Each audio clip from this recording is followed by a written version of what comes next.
Bismillahirrahmanirrahim. Assalamu alaikum dear students. Today we will solve question number 3 of exercise 2.1 chapter number 2 functions and graphs. Students, इस question में हमारा जो main topic है वो function है, जो कि मैं आपको लास्ट जो लेक्चर है मींस लेक्चर नंबर 1 में आपको डिटेल से डिस्कस कर चुकी हूँ. ठीक है. इन एवरीडे लैंग्वेज हमारे पास फंक्शन क्या होता है. फंक्शन हमारे पास एक मशीन है, ठीक है, कंप्यूटिंग मशीन, जिसको हम कोई भी इनपुट दें तो वो हमें एक आउटपुट देता है. ठीक है. तो क्वेश्चन नंबर 3 भी हमारे पास बहुत सिंपल क्वेश्चन है. ये हमारे पास एवरीडे लाइफ की एग्जांपल से, मतलब मैथमेटिकल की सिंपल एग्जांपल यूज़ करते हुए हमने क्या फाइंड कर लेना है, एक्सप्रेस कर लेना है in the form of function. तो क्वेश्चन नंबर 3 का पार्ट नंबर ए है हमारे पास. The area a of a square as a function of its parameter. ठीक है स्टूडेंट्स, आपने क्या फाइंड करना है, area of a square in terms of its parameter. ठीक है.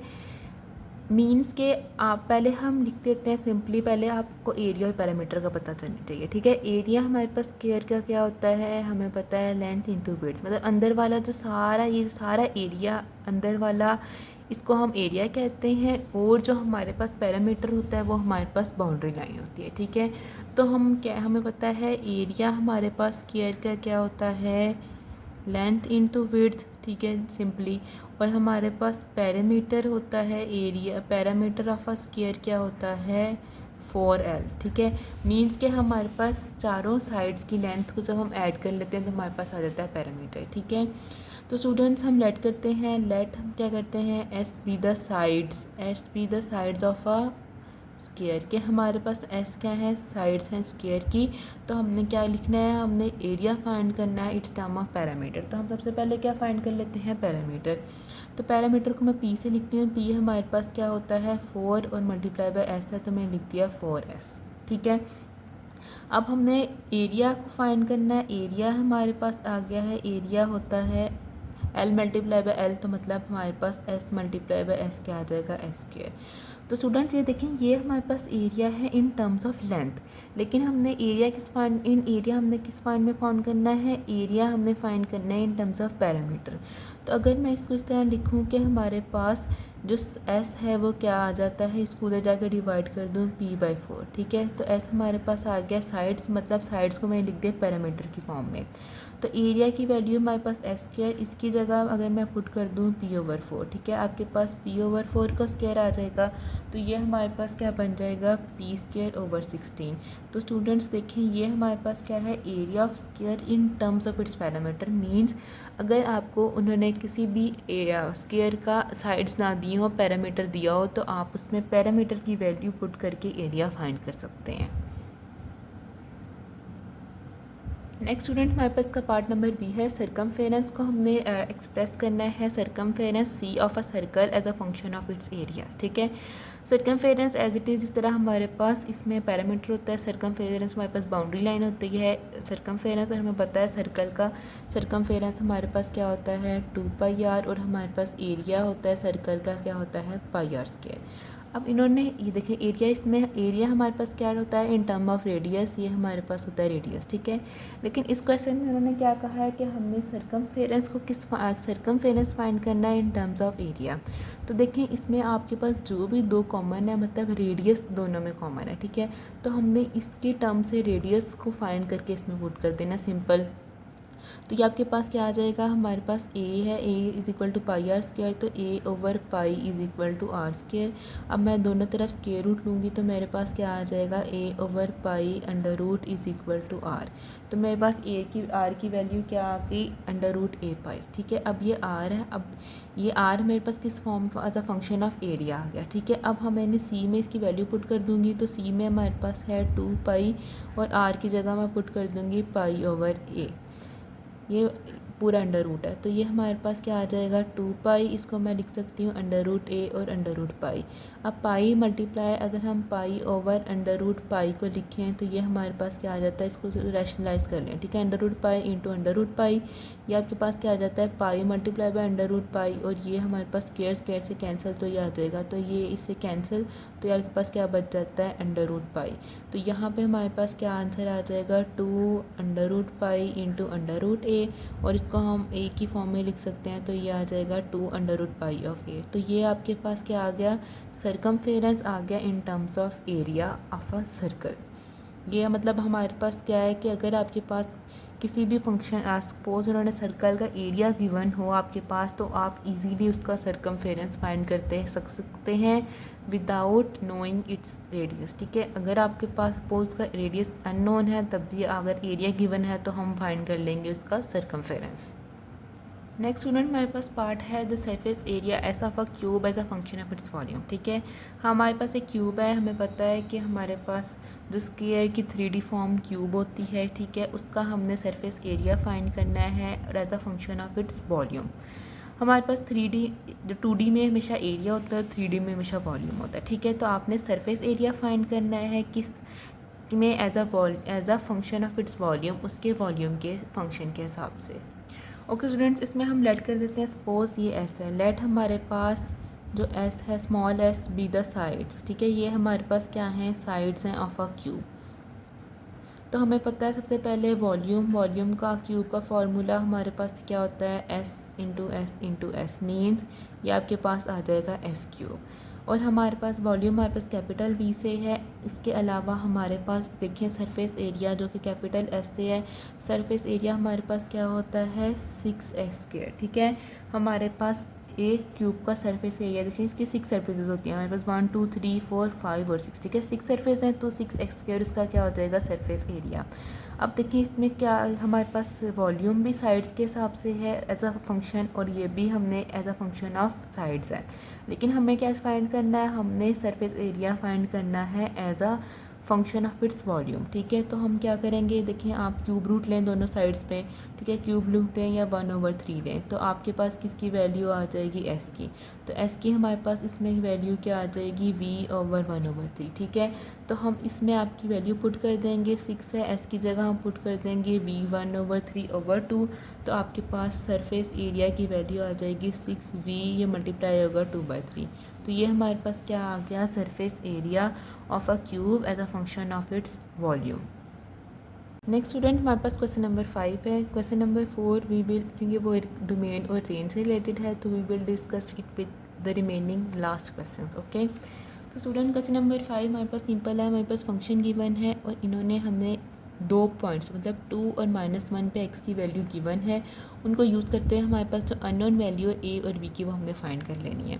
तो स्टूडेंट्स इसमें एज इट इज़ आपने f(x) हमारे पास है x³ - ax² + bx + 1। इसमें हम जब 1 की पहले 2 की वैल्यू पुट कर देते हैं तो हमारे पास क्या आ जाएगा 2³ - a² + b2 और +1। तो आपके पास ये आ जाएगा 8 - 4a + 2b + 1। तो हमारे पास 8 + 1 आ जाएगा 9 - 4a + 2b। अब ये देखें हमें इसमें क्या वैल्यू गिवन थी, ये हमारे पास -3 है, तो ये -3 - 9 हमारे पास इसकी वैल्यू आ गई। -3 - 9 -12 = -4a + 2b। अब देखिए इसमें स्टूडेंट्स हम -2 कॉमन लेंगे, -2 कॉमन लेंगे तो हमारे पास क्या आ जाएगा 2a - b। ठीक है, हमने माइनस कॉमन लिया तो यहाँ पे भी साइन चेंज हो जाएगा, और यहाँ पे हमारे पास -12 है, इधर जाके डिवाइड होगा माइनस माइनस से, और तो 2 / 12, 12 / 2 आपके पास आ जाएगा 6। तो ये 6 आ जाएगा आपके पास 2a - b के इक्वल। तो हम इसको लिख सकते हैं 2a - b = 6। ये आपके पास इक्वेशन नंबर 1 आ गई। नेक्स्ट आपके पास क्या गिवन है, हमारे पास f(-1) = 0, तो हमने इसमें वैल्यू पुट कर देंगे, तो हमारे पास f(-1) आ जाएगा -1³ -a और -1² + b -1 और +1। तो ये आपके पास -1 हमें पता है -1 का स्क्वायर पॉजिटिव, और -a और प्लस माइनस -b और +1। अब +1 -1 से कैंसिल, हमें पता है f-1 की वैल्यू हमें क्या गिवन है 0। तो 0 आ जाएगा -a -b। अब इसमें कॉमन भी ले सकते हैं हम, कॉमन लेके तो जाके मल्टीप्लाई हो जाएगा, तो आपके पास a + b क्या आ गया 0। तो a + b हमारे = 0 हमारे पास आ गई दूसरी इक्वेशन। अब हमने इसको साइमल्टेनियसली a1 और 2 को सॉल्व करते हुए a और b की वैल्यू फाइंड कर लेनी है सिंपल। तो देखें स्टूडेंट्स, अगर मैं ऐड करूं इक्वेशन 1 और इक्वेशन 2 को, ठीक है, तो आपके पास क्या आ जाएगा 2a - b = 6 और a + b = टू ज़ीरो, ठीक है। ये कैंसिल हो जाएगा हमारे पास, ठीक है, ये ऐड है तो 3a इज़ इक्वल टू 6।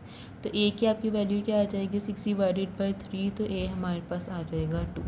अब हमारे पास a की वैल्यू आ गई, b की अननोन है, b की हम इस 1 या 2 में से किसी से भी सॉल्व कर सकते हैं, लेकिन 2 ज़्यादा सिंपल है।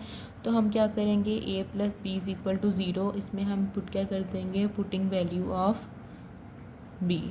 इसमें हम जब b की वैल्यू पुट करेंगे तो आपके पास a आ जाएगा, a की जगह हमारे पास 2 था तो आ जाएगा -2 plus B is equal to 0 plus 2। तो आपके पास b उधर जाके b उधर चले जाएंगे, -2 को दे दें तो b इज़ इक्वल टू -2 आ गया। तो ये आपके पास a और b की रिक्वायर्ड वैल्यूज़ आ गई। स्टूडेंट्स क्वेश्चन नंबर 6 है हमारे पास, a stone falls from height of 6 meter on ground, ठीक है। एक स्टोन है, उसको हमने की बिल्डिंग है, सपोज उसकी हाइट 60 मीटर है, उससे ग्राउंड पे फॉल करवाया। तो the height after x second is given by, तो आपके पास एक इक्वेशन है, उसमें उन्होंने बता दिया है कि देखें जब आप वो हमारे पास ग्राउंड पे आएगा, मतलब हाइट से ग्राउंड में आएगा, तो हर टाइम उसकी जो हाइट है वो डिफरेंट होगी, ठीक है ना। सपोज़ 5 सेकंड बाद सपोज़ वो हमारे पास 40 मीटर आ गया है, इस तरह और 5 सेकंड के बाद वो और नीचे आ गया, ठीक है। तो इस तरह उन्होंने हमें ये इक्वेशन गिवन है, और इसमें उन्होंने हमें जो ये हमें क्या दिया है, फंक्शन है, ये किसका है कि हमारे पास हाइट है as a function of its time, कि हमारे पास किस टाइम पे उसकी कितनी हाइट होगी। तो हमारे पास रिमेनिंग पार्ट में क्या है, हमने हाइट फाइंड करनी है स्टोन की जब हमारे पास टाइम हो, ठीक है। तो हमारे पास x की जगह हमारे पास x क्योंकि टाइम है, तो हमने क्या फाइंड कर लेना है, अगर h ऑफ 1 फाइंड करना है तो हमने सिंपली x की जगह 1 पुट कर देना है। तो 40 माइनस 10, 1 का स्क्वायर 1 होता है, तो 40 माइनस 30, तो मीन्स 1 सेकेंड बाद जो हाइट है उसकी कितनी होगी, वो 30 मीटर होगी। एज इट इज़ जब हमारे पास हाइट मतलब टाइम है, अगर हमारे पास 1.5 मीन्स के 1.5 सेकेंड बाद स्टोन की क्या हाइट होगी, तो हम 40 माइनस 10 इंटू 1.5 का स्क्वायर, तो ये आपके पास 40 माइनस 10, अगर हम 1.5 का स्क्वायर लें तो आपके पास 1.5 का स्क्वायर आ जाता है 2.25, ठीक है। 2.25 multiply by 10 is 22.5 and 40 minus 22.5 हमारे पास आ जाता है 17.5, मीन्स के 1.5 सेकेंड के बाद उसकी हाइट कितनी हो जाएगी 17.5। नेक्स्ट हमारे पास टाइम उन्होंने गिवन है 1.7 सेकेंड, एक्स हमारे पास है 1.7 सेकेंड्स। तो स्टूडेंट्स इसमें भी आपने x की जगह सिर्फ 1.7 पुट कर देना है, h of 1.7 is equal to 40 minus 10 into 1.7 का स्क्वायर। तो 40 माइनस 10 अगर 1.7 का स्क्वायर 2.89 होता है हमारे पास, इसको जब हम 10 से मल्टीप्लाई करवा देंगे 40 माइनस 28.9, अब 40 माइनस 28.9 आपके पास आ जाएगा 11.1 मीटर, मीन्स के 1.7 सेकेंड्स के बाद जो हाइट है स्टोन की वो हो जाएगी 11.1 मीटर। पार्ट नंबर सेकंड है क्वेश्चन नंबर 6 का, when does the stone strike the ground, ठीक है। हमारे पास स्टोन ने ग्राउंड पे कब टकराया, तो आपने इसको क्या फाइंड करना है। पिछले क्वेश्चन में उन्होंने आपको टाइम दिया हुआ था और हमने हाइट फाइंड करनी थी, इसमें उन्होंने आपसे पूछा है कि आपने टाइम फाइंड करना है, ठीक है। हमारे पास इक्वेशन क्या है, H of X is equal to 40 minus 10x square, means आपने ये वाला टाइम फाइंड करना है। अब स्टूडेंट्स आपको पता है कि जब भी वो ग्राउंड पे टकराएगा, आपको पता है कि देखें कोई भी स्टोन है, ठीक है, वो एज इट इज़ जब ग्राउंड पे टकरा दिया तो ग्राउंड पे उसकी ऑब्वियसली हाइट क्या हो जाएगी 0। तो हमारे पास हाइट इसकी 0 है और ये आ जाएगा 40 माइनस 10x स्क्वायर। अब ये आपके पास वहाँ जाके पॉजिटिव हो जाएगा, 10x इक्वल टू 40 और 10 उधर जाके डिवाइड हो जाएगा, 10 डिवाइड हुआ तो आपके पास एक्स स्क्वायर आ गया 4। अब आप स्क्वायर रूट लेंगे तो एक्स आपके पास आ जाता है 2। वैसे तो स्क्वायर रूट हमारे पास पॉजिटिव नेगेटिव होता है, लेकिन क्योंकि ये टाइम है तो टाइम हमेशा हमारे पास पॉजिटिव ही होता है। तो आपके पास क्या आ जाएगा, जो टाइम है वो उसका 2 सेकेंड्स होगा। Means the stone will strike the ground after 2 seconds, mean जब आप उसको ड्रॉप करेंगे तो उसके 2 सेकेंड के बाद जो स्टोन है वो हमारे पास ग्राउंड को स्ट्राइक मतलब ग्राउंड पे आ जाएगा। यहाँ तक स्टूडेंट आपके पास क्वेश्चन नंबर 6 कंप्लीट हो गया है।